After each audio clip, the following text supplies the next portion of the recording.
You're listening to an archived Cabral Concept podcast. After listening to this show, check out the most up-to-date podcasts available at stephencabral.com/podcasts or search directly on iTunes. And now, welcome to the Cabral Concept, where board-certified naturopath and integrative health practitioner Dr. Stephen Cabral shares how he was diagnosed at the age of 17 with a life-altering illness and given no hope for recovery. It was only after studying and traveling all over the world did he discover how to combine ancient Ayurvedic healing practices with state-of-the-art naturopathic and functional medicine to fully rebalance the body and re-energize it with life. It's time to discover how to get well, lose weight, and finally feel alive again. And now, here's your host, Dr. Stephen Cabral.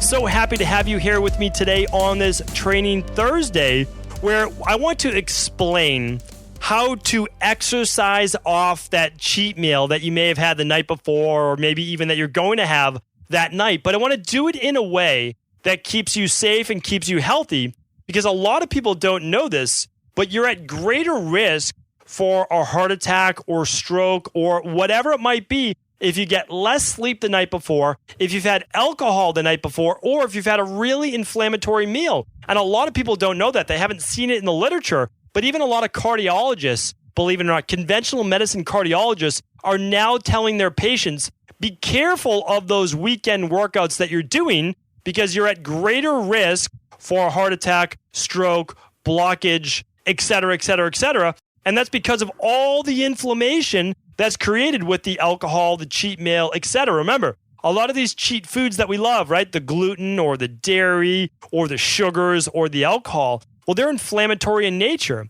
But it's not funny, but what happens is, yes, we enjoy them at that time. We might not even feel that bad that night, but the next day, there's a little bit more vasoconstriction. There's a little bit more lymphatic congestion. Our liver is actually a little bit slower in processing, and that's because preferential treatment is given to removing toxins, and that could especially be alcohol.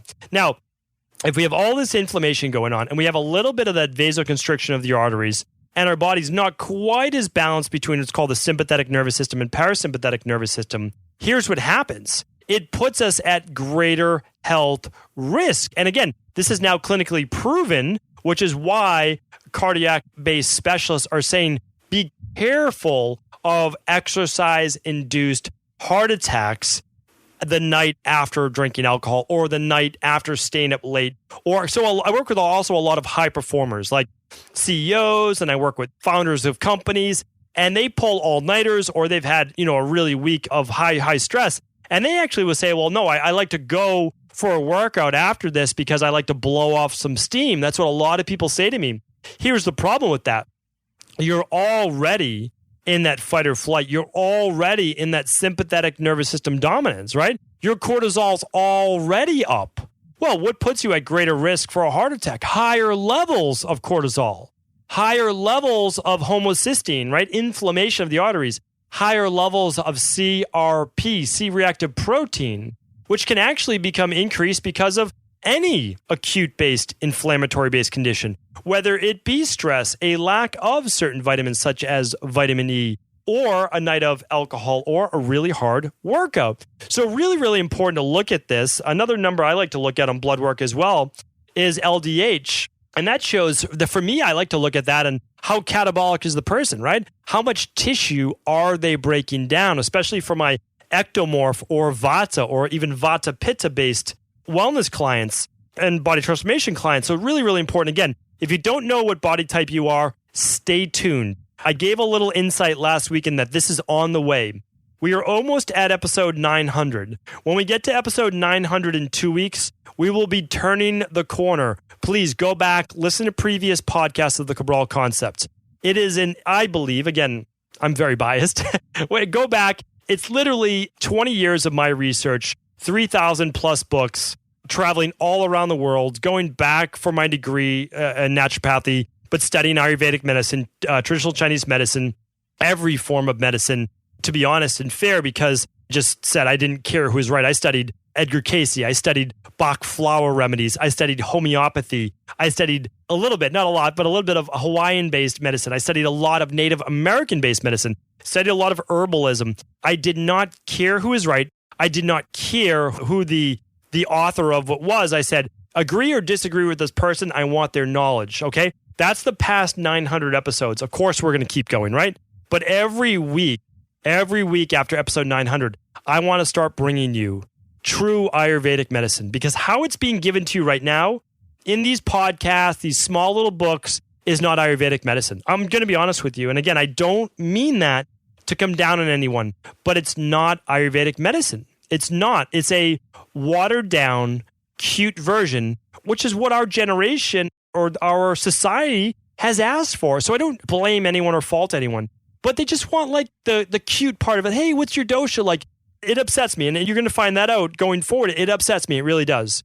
Because my mentor showed me the power of Ayurvedic medicine. I spent almost 2,500 hours in internships, majority of those, at least half of those, studying Ayurvedic medicine. I saw what the doctors overseas, the BAMS-based degree overseas in India, I saw what goes into that. And to cheapen that, I find is disrespectful to 6,000 years of Ayurvedic medicine, to all of the great physicians and doctors that I was fortunate enough and blessed enough to learn from. And I've given the textbooks. Like, if you want to really study it in depth, and if you're going to be teaching Ayurvedic medicine, which I think is a beautiful thing, and I want more people to learn about it. So obviously the goal of the Cabral concept when I give an episode is to then teach someone else. So I'm not saying don't teach it, please. Do teach it, but teach it from the original version. I mean, I'm telling you right now, but they're getting their dosha wrong.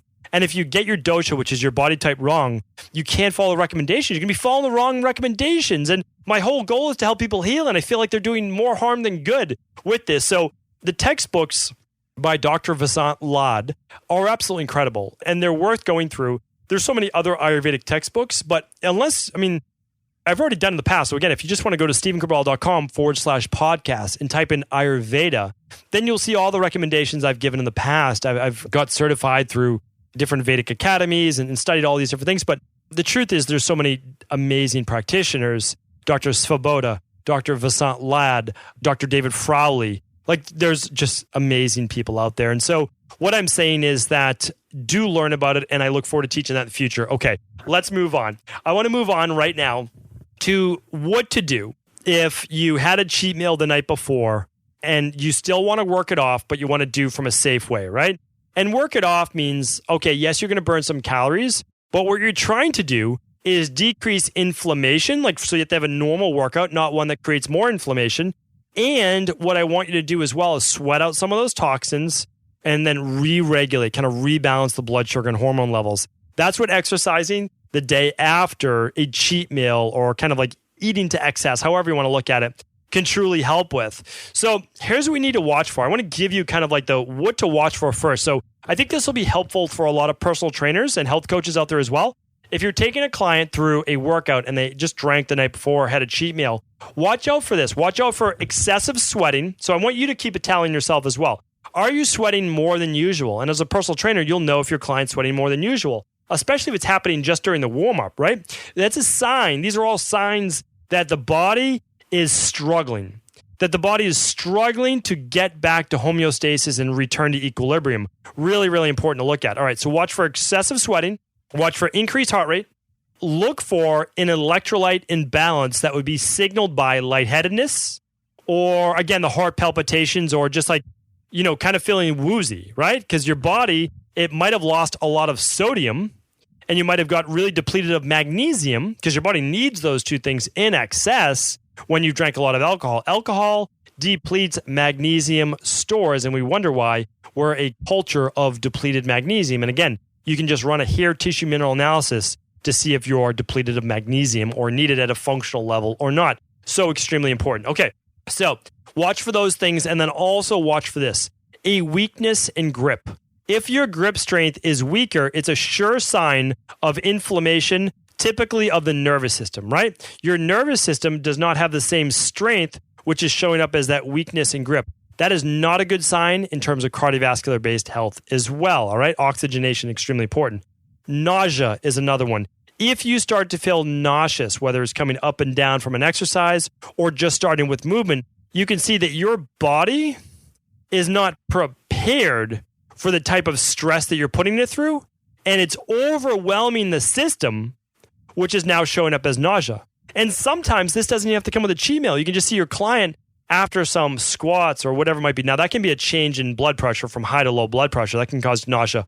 But sometimes it's just way over and above what that person can do at the moment, okay? So take all these things into consideration. I'm going to tell you how to actually go about the workout, especially if you start to feel these things. But also, I want to give you a couple other suggestions as well. If you feel increased stiffness, we're going to teach you how to ease into the workout a little bit more.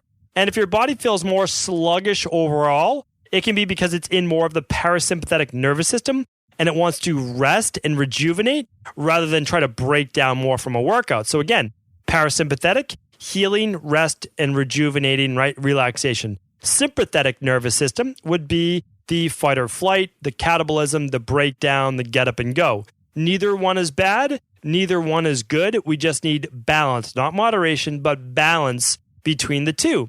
And if you went out late last night, if you didn't get a lot of sleep or you had inflammatory foods or drinks, then your body is going to be more pushed towards the parasympathetic on purpose. So you're going to feel more sluggish, more brain fog. And that's because your body's trying to rest and repair and rejuvenate.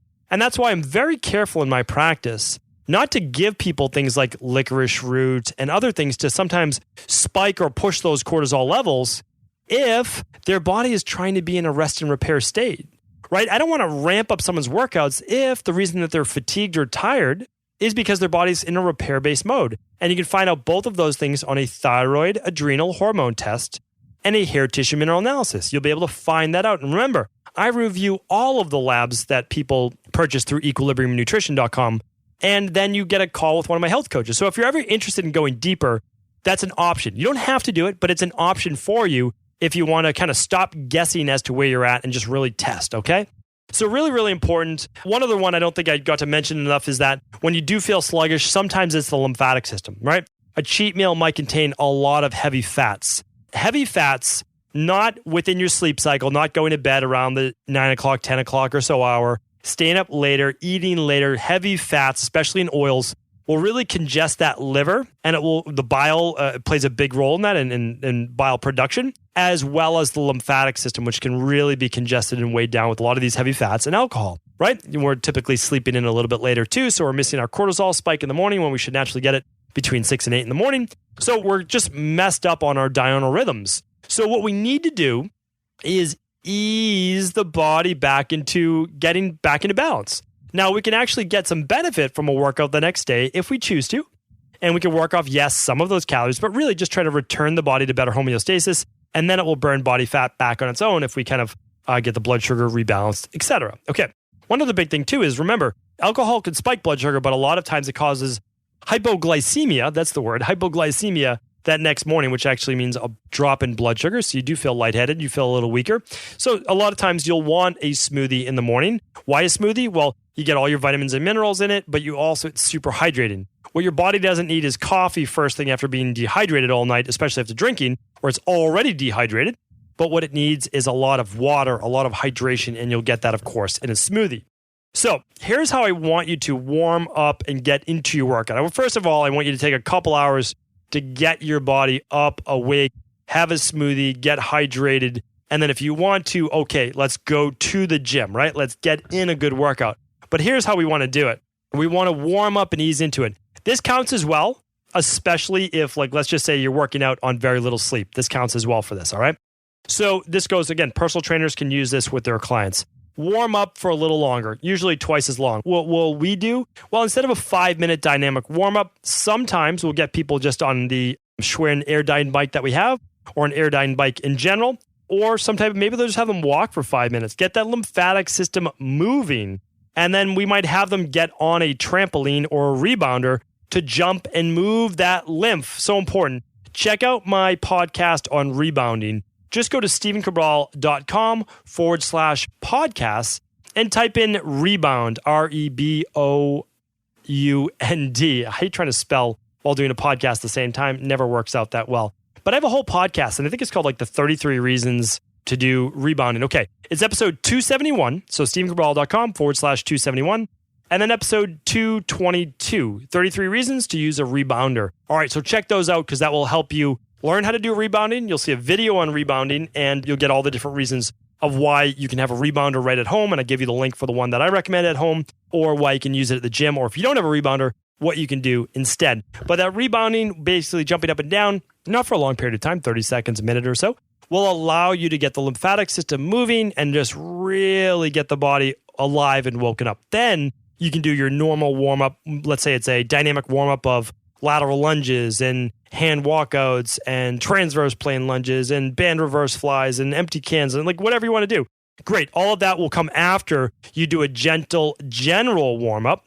You do some lymphatic type exercises, get the body heated up, right? Get it warmed up. At the same time, what are we doing? Well, my personal trainers, my team, and I in Boston are also assessing how our client is doing. If they're already excessively sweating, if they're already getting heart palpitations or nausea or anything, we might call it a day.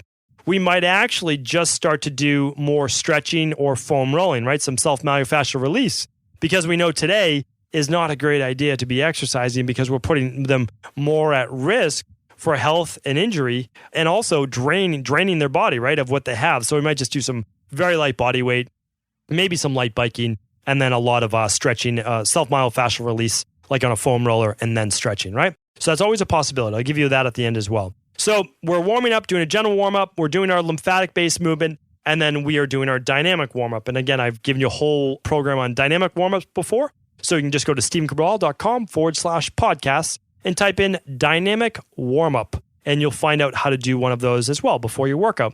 So again, like I said, we're going to turn the corner, do some amazing things after episode 900 and beyond.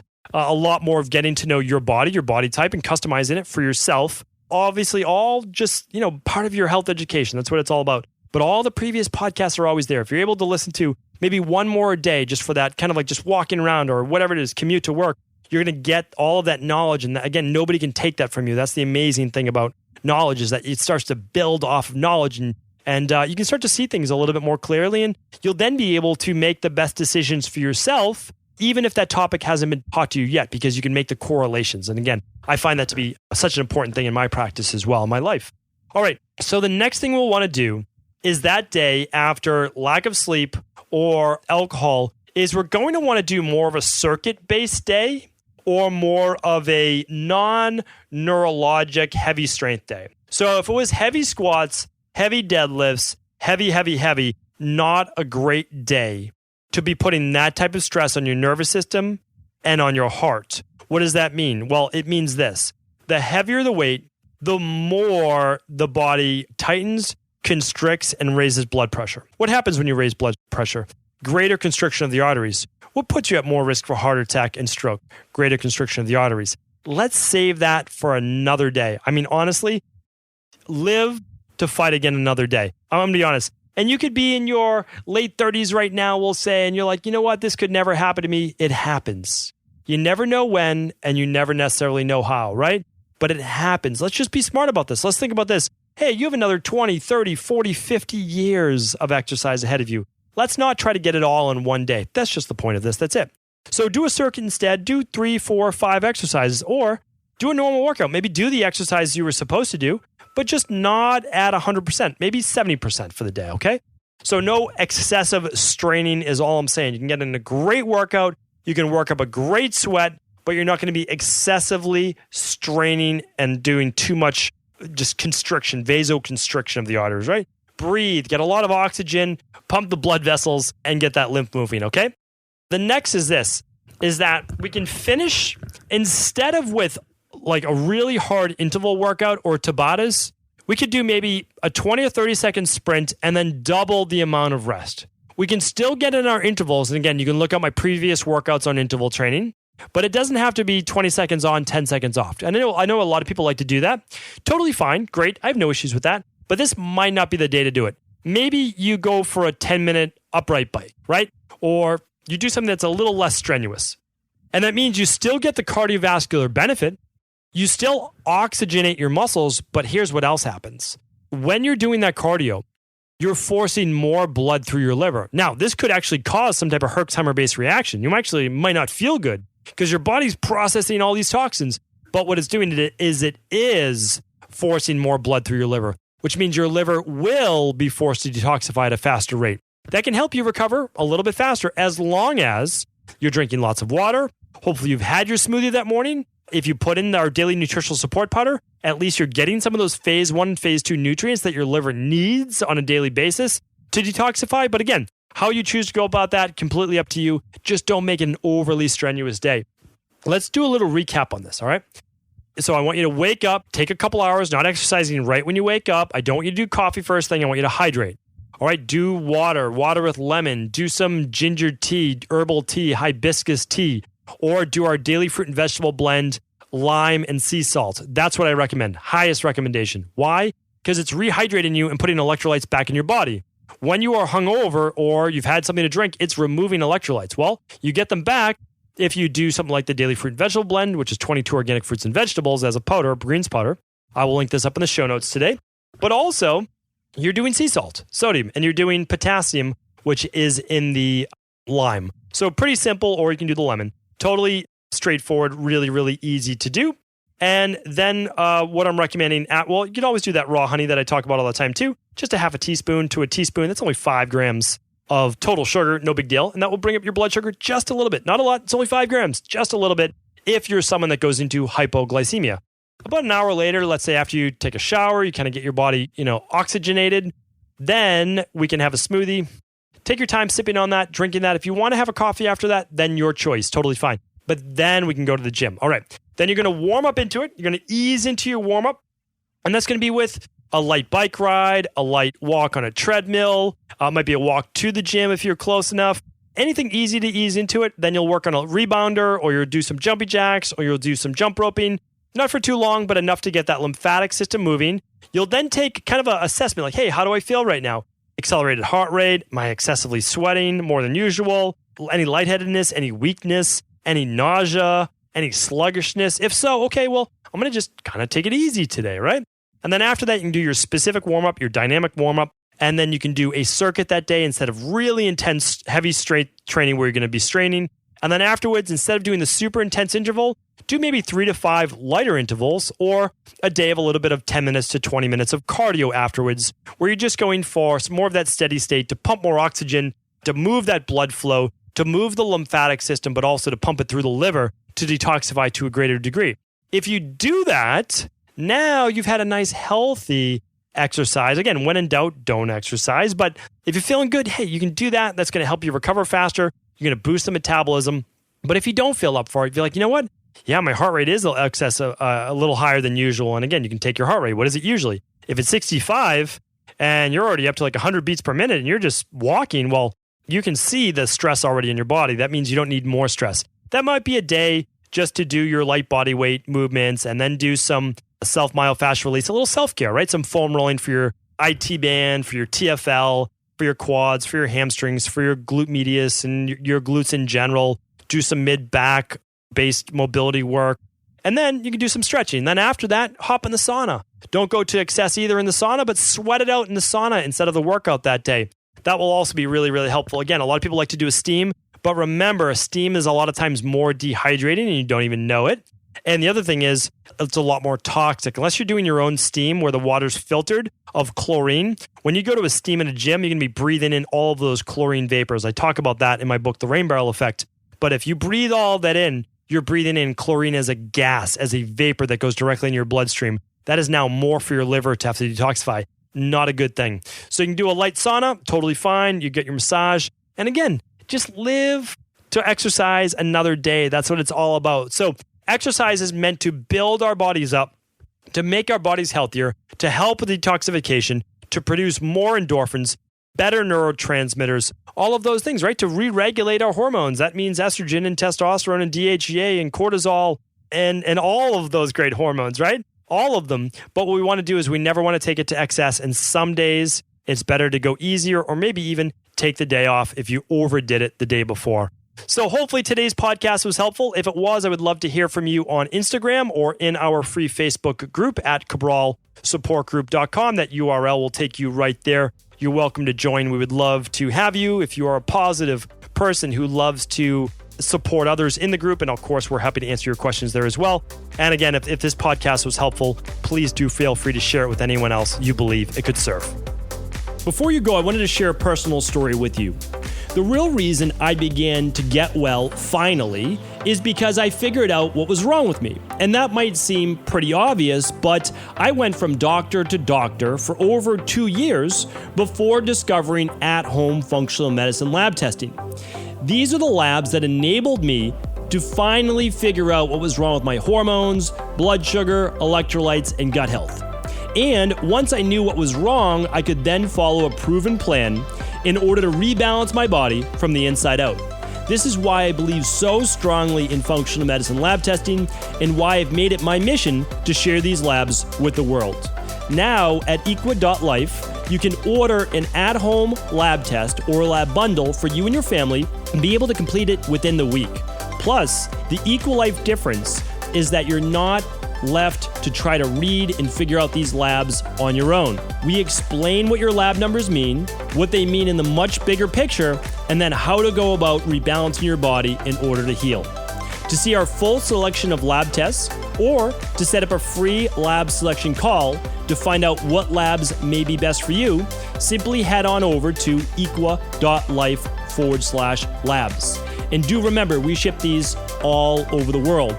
To find out more and to set up your free lab selection call, simply head on over to equa.life/labs. That's EQUI.LIFE/labs.